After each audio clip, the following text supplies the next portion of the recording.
ଦେଖନ୍ତୁ ଆଜି ଯୋଉ କୋରାପୁଟ ରେ ଜିଲ୍ଲା ସ୍ତରୀୟ ଡମ୍ ସମାଜ ଯୋଉ ଆଜି ପାଳନ କରାଯାଉଛି ସମସ୍ତେ ଗୋଟେ ଏକତା ଗୋଟେ ଭାଇଚାରାରେ ସମସ୍ତେ ଯୋଗୁଛନ୍ତି ନିଜର ପରମ୍ପରା ନିଜର ଯୋଉ ଐତିହ୍ୟ ବଞ୍ଚାଇବା ପାଇଁ ଏବଂ ସମସ୍ତଙ୍କୁ ଅନୁରୋଧ କରିକି ସମସ୍ତ ଆଦିବାସୀ ଯୁବପିଢି ଜାଣନ୍ତୁ ନିଜର ଜାତିର ନିଜର ପରମ୍ପରା କଣ ଆଉ ଐତିହ୍ୟ ବଞ୍ଚାଇବାକୁ ପଡିବ।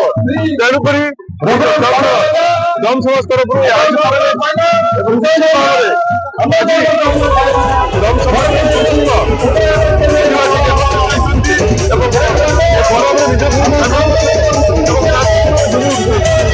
ଆଜି ତ ନୁହେଁ ବହୁତ ଦିନରୁ 2015 ମସିହାରୁ ଜାତିକୁ ଏକାଠି କରିବା ପାଇଁ ମୁଁ କାମ କରୁଛି।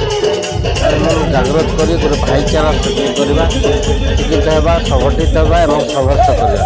ବର୍ତ୍ତମାନ ଜାତିର ଉନ୍ନତି ପାଇଁ ଆମେ କିଛି ସଂଘର୍ଷ ମଧ୍ୟ କରିବାକୁ ପଡ଼ିବ।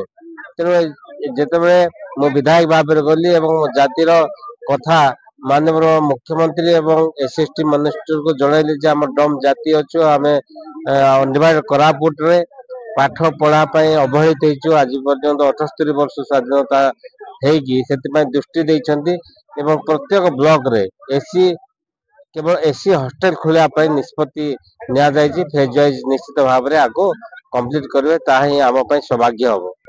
ଜାତିରେ ଜନ୍ମ ହେଇକି ମୁଁ ବହୁତ ଗର୍ବ ଅନୁଭବ କରେ।